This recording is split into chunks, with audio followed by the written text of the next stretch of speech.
Hello everyone, this is Rick Manti, and today what I want to cover is heroes. And one of the heroes has always been a hero of mine, is Jimmy Stewart. Now, you guys probably remember him from It's a Wonderful Life, Philadelphia Story, Mr. Smith Goes to Washington. He made 80 films in his life, and one of the best actors that Hollywood ever put together. But what most people don't know is he was a highly decorated bomber pilot in World War II. Of course, a lot of actors got into fighting the war in World War II. A lot of them did. And, Henry Fonda was his best friend. Henry Fonda was in the Navy during World War II. And, of course, Jimmy Stewart was in the Air Corps. A lot of stories about him. But I'm going to start off with a two-part series here. I'm going to read the first part, and I'll read the next part of the series. He got his first taste of performing as a young man at Princeton University. He was a member of the Triangle Club and acted in shows they produced. Of course, I told you about some of the movies that he made. As a child, his interest in aviation led him to take his first flight from one of the barnstorming pilots that used to travel the Midwest. As a successful actor in 1935, he was able to afford flying lessons. He received a civilian pilot license in 1935. Now, thinking about that, World War II, we didn't even get into it really until 1942. And here he is 7 years before the war. He's already got his pilot license. He was able to afford flying lessons. He received his pilot license. He bought his first airplane, a Stinson 105. In 1938, he obtained his commercial pilot license. He often flew cross-country to visit his parents in Pennsylvania, navigating by the railroad tracks. Born in 1908 in Pennsylvania, he was the son of Ruth Jackson and Alexander Jackson, who owned a hardware store. His family on both sides had deep military roots with veterans of the American Revolution, the War of 1812, and the American Civil War. So he had a lot of military in his background. He was all but certain the United States would eventually be drawn into the war.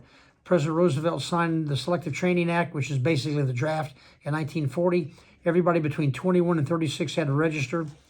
He registered. His draft number was 310, but although he was 6'3" and he weighed only 138 pounds. When the Army turned him down because he was too skinny, he started eating spaghetti twice a day, supplemented with steaks and milkshakes. He got up to 143, but he's still too weak. So they said, well, look, we can use you for making recruitment films. He said, forget it. So he kept eating. He kept gaining weight. Finally, in March of 1941, before Pearl Harbor, he was inducted as a private. He didn't even get in as an officer. And the U.S. Army becoming the first major American movie star to wear a military uniform prior to World War II. Others like Tyrone Powers, Clark Gable, to mention just a few. The night before he left for training, MGM threw a farewell party for its departing star. Most of the actresses present that evening kissed him goodbye, and Rosalind Russell wiped off the lipstick with her handkerchief and wrote each girl's name on it. He kept the hanky for good luck. From there, he went to Fort MacArthur, California. Witnessing all that wanted attention, one soldier remarked sympathetically, "You poor bastard." His salary dropped from $12,000 a week. That was monster money back then. $12,000 a week to $21 per month. But he still sent 10% of his pay to his agent each month, $2.10. He underwent basic training at Moffett Field, California, where a crowd of girls waited just outside the gates, eager to get a glimpse of their idol. He got so bad that his commanding officer put up a sign requesting civilians leave Stewart alone until he finished his training. He was commissioned as second lieutenant in January 42, appearing in uniform at the Academy Awards the following month. He presented the Best Actor Award to Gary Cooper for Sergeant York. Though Stewart subsequently narrated 2 training films, he did that, but he really wanted to fly. So he went to Kirkland Field, New Mexico for 6 months for bombardier school. In December 42, he requested transfer 4-engine school at Hobbs, New Mexico. Finally, he reported the headquarters 2nd Air Command in Salt Lake City. Still looking for more than desk duty, he was sent to Gowan Field in Boise, Idaho, the 29th Bombardment Group, where he became a flight instructor on B-17s. During that time, his roommate was killed in an accident, and 3 of his trainees were lost in another mishap. One student remembered Stewart was named for being one of the few officers who never left the airfield tower until every single plane had returned.